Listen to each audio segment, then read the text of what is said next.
Welcome to Frequency Matters, the RF Microwave Update series. I'm Pat Hindle, and I'm here with my co-host Eric Keim. This episode, we're going to continue our coverage of the March Test and Measurement issue with a special focus section on cable and connectors.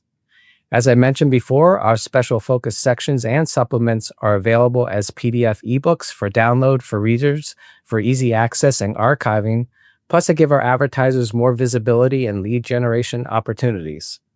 So as a reminder, our March cover feature is optimizing D-band amplifiers, driving into RF measurement challenges.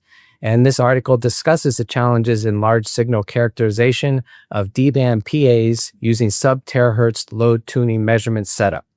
So Eric, what do we have for technical articles in the special focus section on cable and connectors? Thanks, Pat. Well, we have a couple of good articles in the special focus section. The cover story for that section is an article from Samtech that looks at the evolution of interconnects and benchtop RF testing.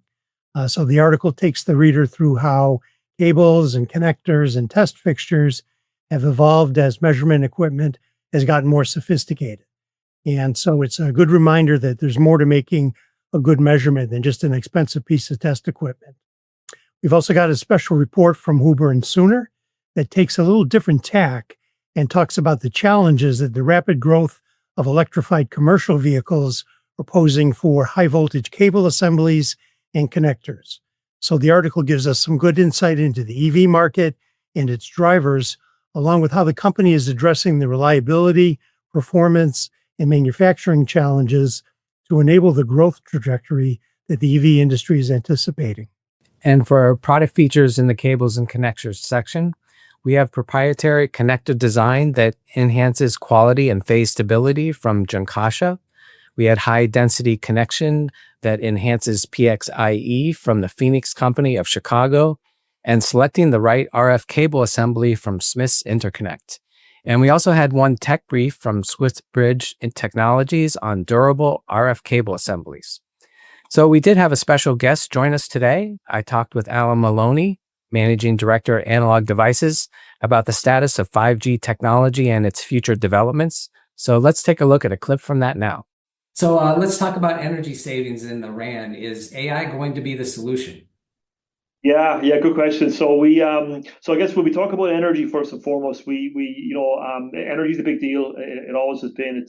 I think we have a number that I think about 1.6% of all global emissions comes from telco networks. So I mean, obviously that's a significant OpEx burden that the operators and the telecom providers have to take on. I think on the environmental side, it's an issue too. I mean, obviously there's a lot of focus on that on emissions. So that's there's impacts there. There's also, I think, a lot of secondary impacts when it comes to the design of the systems themselves. So you have to deal with cooling, size, weight, volume. We've even seen some systems with integrated fans and from various vendors, which are very a lot of complexity, a lot of extra weight. So a lot of issues kind of. The energy problem creates like a lot of dimensions to the issues that need to be tackled, I guess. So I think in terms of AI, I mean, look, AI is definitely going to have a place in networking and infrastructure. We probably both saw it in Barcelona at MWC. There was AI was everywhere, and a lot of people are looking for places to find it to come in and make a difference and disrupt. I think there are some really obvious cases in management of the network, so dynamic network management and the data flows and optimizing and all that kind of stuff. I think there's really there's some low-hanging fruit there in obvious areas where it's going to be deployed. For energy specifically, I think it's kind of a mixed bag, right? I think for sure there's a lot of innovation we've been doing around energy for 15 years, right, in our radios and in our transceivers. It was really interesting to see what's next for 5G and how Analog Devices is leading the way in designing platforms for the industry. So turning to the news, I saw that researchers at University of Waterloo have developed a radar device that is cell phone-sized box, and it attaches behind the seat that you're sitting in and monitors chest movements for analysis by an algorithm aided by AI to monitor your heartbeat. And data collected by the device is converted into a heartbeat profile, and deviations from the normal are used to flag potential problems for further examination. So they pay special attention to the measurement known as QTC interval, and it's basically the time it takes between a heartbeat when it resets between beats. So if this interval is too long, it kind of indicates an elevated risk of cardiac events. So this study is published in the Nature Scientific Reports, and it's called Smart Furniture Using Radar Technology for Cardiac Health Monitoring. So check that out. So on the acquisition front, there are a couple of developments. Teradyne announced that they've entered into a definitive agreement to acquire privately held Quantify Photonics. And this is an acquisition that will enable Teradyne to deliver scalable photonic integrated circuit test solutions, as its technology is leveraging wafer-based manufacturing, multi-die integration, and advanced packaging with high-speed I/O interfaces to enable rapidly evolving high-performance compute market to support AI workloads. And Siemens also announced that they have completed the acquisition of Altair for an enterprise value of approximately $10 billion. And with this acquisition, Siemens extends its leadership in simulation and industrial AI, and this will add new capabilities in mechanical and electromagnetic simulation, high-performance computing, data science, and AI. So there seems to be like only maybe 3 or 4 large simulation companies left in our industry. Eric, how about you for news? Well, in recognition of it being spring, let me start with a news release that has a headline that starts with Signs of Life. So I thought that was appropriate. And even more appropriate, it's a release from Dell'Oro Group talking about their latest thoughts on the broadband access equipment market. And they report that Q4 2024 revenue in this segment was up on both a quarterly and yearly basis.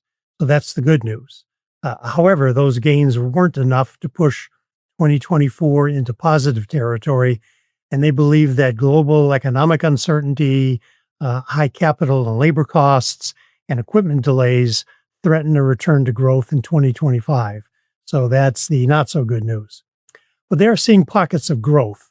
And this market segment is kind of the canary in the coal mine to me, because the access equipment market reflects data traffic trends. And I'm a firm believer that data traffic is one of the most important drivers of the entire electronics market. So keep an eye on those developments.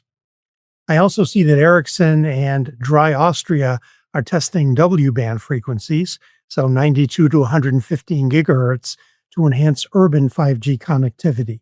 And they're investigating point-to-point links for densely populated areas in conjunction with E-band efforts.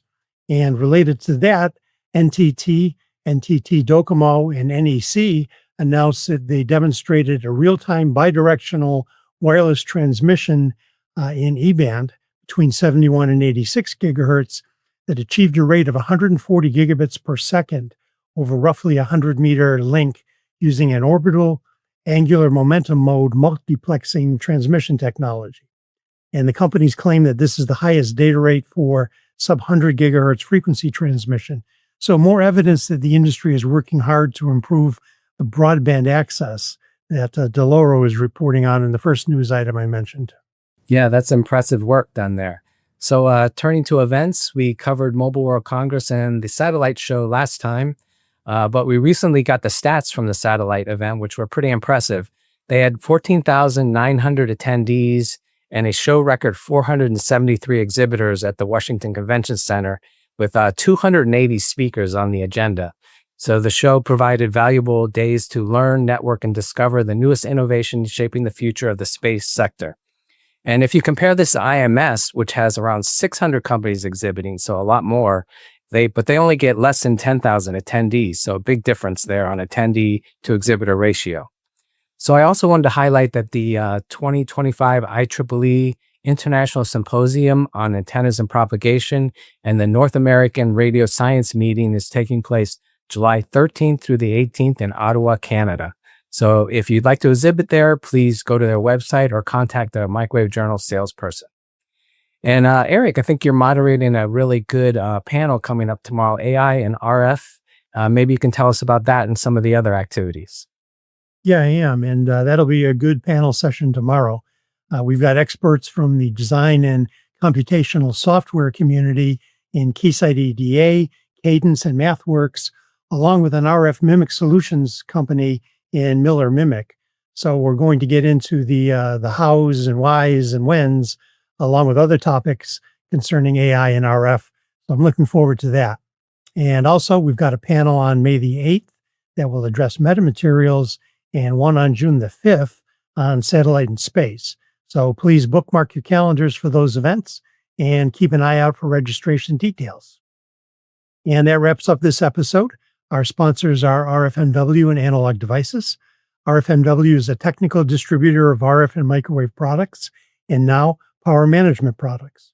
When you start your next design, consider their multiple product lines. Analog Devices is a leader in the design, manufacture, and marketing of a broad portfolio of high-performance analog, mixed signal, and digital signal processing integrated circuits used in virtually all types of electronic equipment. And remember, as a member of the industry, a subscription to Microwave Journal is free, so please visit our site and subscribe today if you're not already a reader. Also, please give us a like and subscribe to our channels. Thanks for watching this episode, and please join us next time for another Frequency Matters.